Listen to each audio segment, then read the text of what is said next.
think a lot of people shy away, especially in their love life, but I think this broadens out to their entire lives, will back away from hard conversations. At least one reason is because they don't know the right words. Yes. And they're afraid.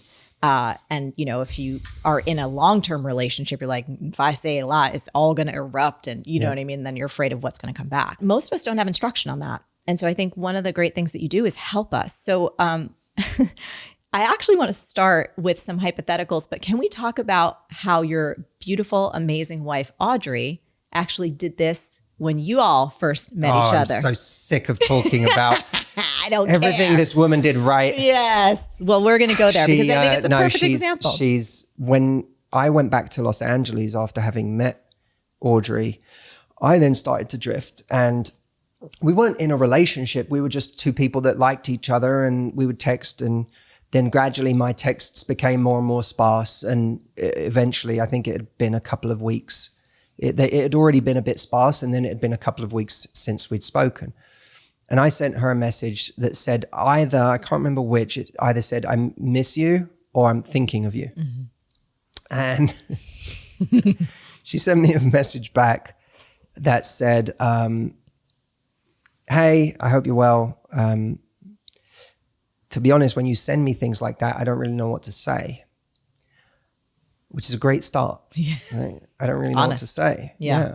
I'm confused is what that line says. She said, we haven't really been that close for a while now. And rightly or wrongly, this message comes across as a bid for attention. That stung, firstly, because it was true. But if you look at that, it's when she says, we haven't been that close for a while now, what that's pointing out is that the intimacy of what I just sent, or the affection of what I just sent, is completely out of sync with the temperature of our dynamic. Things have cooled down because you've not really been messaging or being that responsive. So things have cooled down, and now you're sending me a hot message. I don't really know what to say to that because we haven't been that close for a while now. Then when she said rightly or wrongly, this message comes across as a bid for attention. Even that is a very powerful language structure, because what you're saying is, I might be wrong. Yes. In which case, it's almost like the subtext is, you're more than welcome to prove me wrong. Yes. But rightly or wrongly, it comes across as a bid for attention. She didn't say you're being an attention seeker who's non-committal and blah, blah, blah, full of shit. She said it comes across as a bid for attention. I might be wrong, but that's how it's reading. And when you send that, for me, immediately I was like, I caught myself.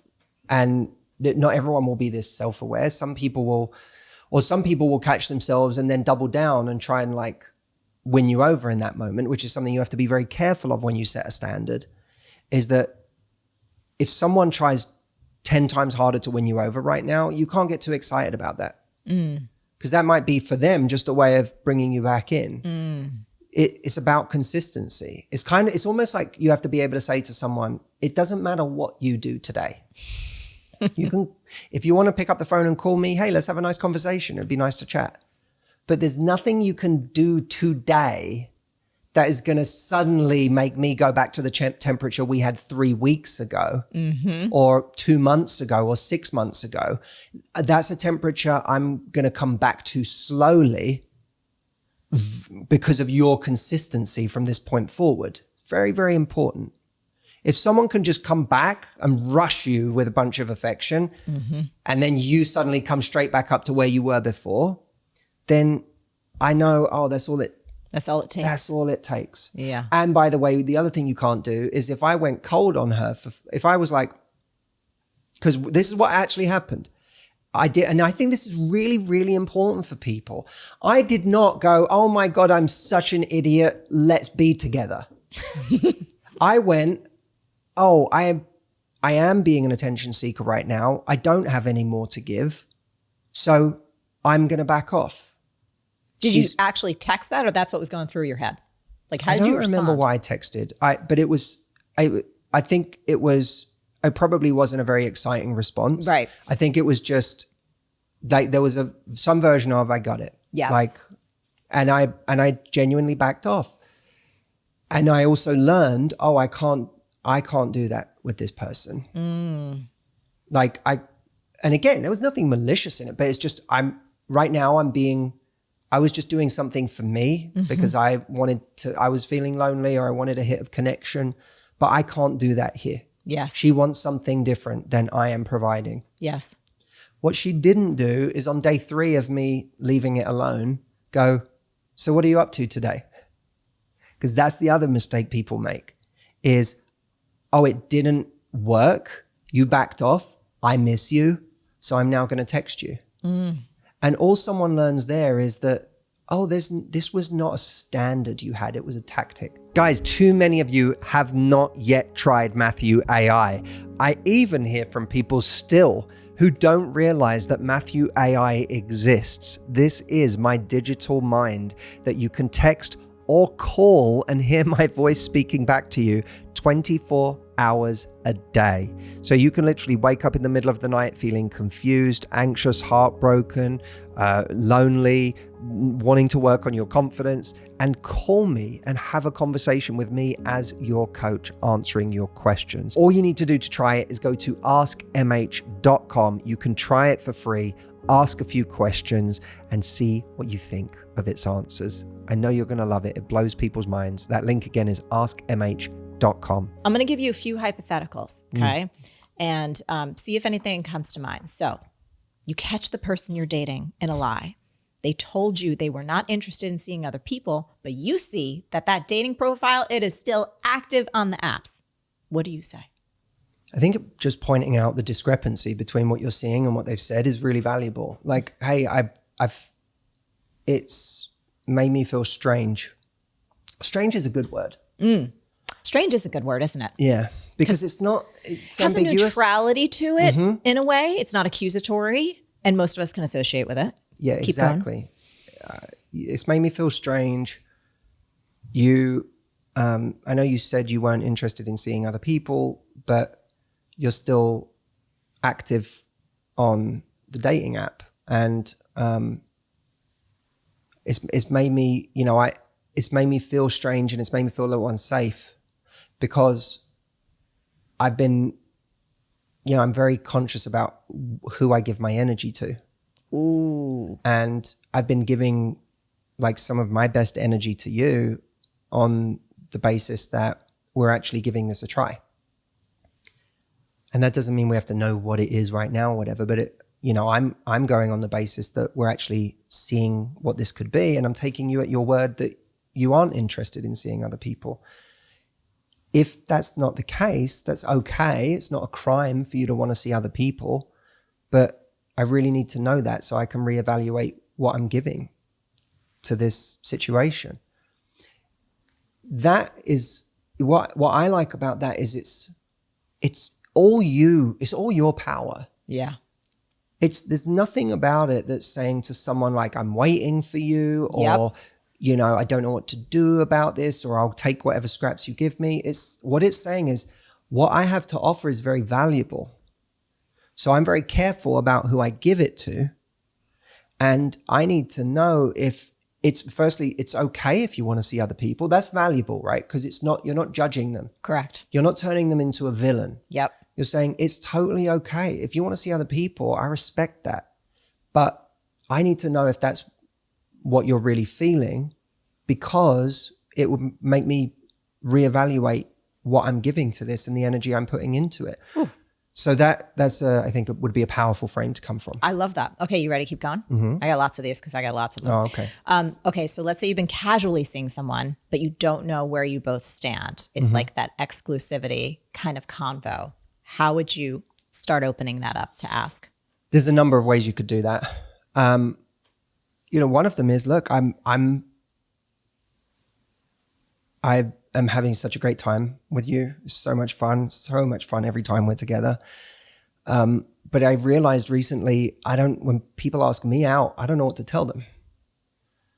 I don't have an answer because we haven't talked about, what this is or whether we're really giving this a try to see what it is. And then let it hang out there.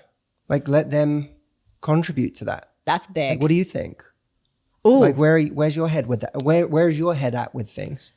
It's you're inviting them to the conversation, and you're doing it from a point of view of, I'm not going to be on the market forever. I realize if someone asked me out tomorrow, I wouldn't know what to say to them. So again, you're not coming as a person asking for something. You're coming as a person saying, I want to make sure I'm steering traffic. I'm directing traffic in the right way. And also a nice thing to do is to say, I feel like we have something really like that's been so much fun. I feel like we have something that's kind of cool. I know I wouldn't want to do anything that would harm that if it's leading somewhere that, where we both want to see where it really goes. So, I feel like it's worth us having that conversations, because it's, I don't want to, I don't want to go into the rest of my love life doing anything or, inviting in anyone that would harm this if this is going somewhere. So good. And also be intentional about the fact that you are actually, you can even do it at the point of intimacy, right? If someone's trying to sleep with you, you can say to someone, I always bring the warmth and the playfulness and the sexiness. You don't have to tighten up, and you don't have to put up an armor. And that shouldn't go out. It shouldn't be like all of the fun's over right now because now we're having a hard conversation. It should be like, if someone's trying to have sex with you and you're like, in your mind, you're like, I don't want to do this if it's just a bit of fun. Right. Then say to someone, obviously this between you and me would be amazing. Like, that much is clear. But I also know, for me, I'm like not in a place in my life where I want to do that with someone where it's not actually, because we really like each other and we want to see where it's going. If you're not if like you don't want to see where it's going, let's not do this. We don't have to. Yeah. But that's important to me because I'm being really intentional in my love life. Yeah. That's a powerful place to come from. And there's no like sucking the air out of the room. Yes. By doing that, it's still like, you're still nodding to the fact that obviously you're two very sexy people who will have a great time if and when they do this. Yes. No, I love that. And I feel like they're such important life skills. They're really important. They're really important. Every conversation with anyone that you work with, any conversation, you're traveling, you're out in the world, being able to broach into hard conversations from a space of curiosity, a space of invitation, a space of keeping that playfulness. Good words. I like those words. Really good. But they're I want to acknowledge that we call them hard conversations for a reason, because they require a little bravery. Yes. They get easier. They do get easier. The more you are willing to embrace the kinds of conversations that maybe you used to avoid, the more you will build that muscle, and it won't feel like this, you're trying to lift this ton weight of anxiety every time. It gets easier, but in the beginning you have to be brave, and the foundation for that bravery is being very clear about what's interesting to you and what's not interesting to you. Yes. You have to go in with a real sense of that. Otherwise you'll any pitch someone makes you, you're liable to buy, because you just don't know, you haven't really decided ahead of time what's interesting and what's not.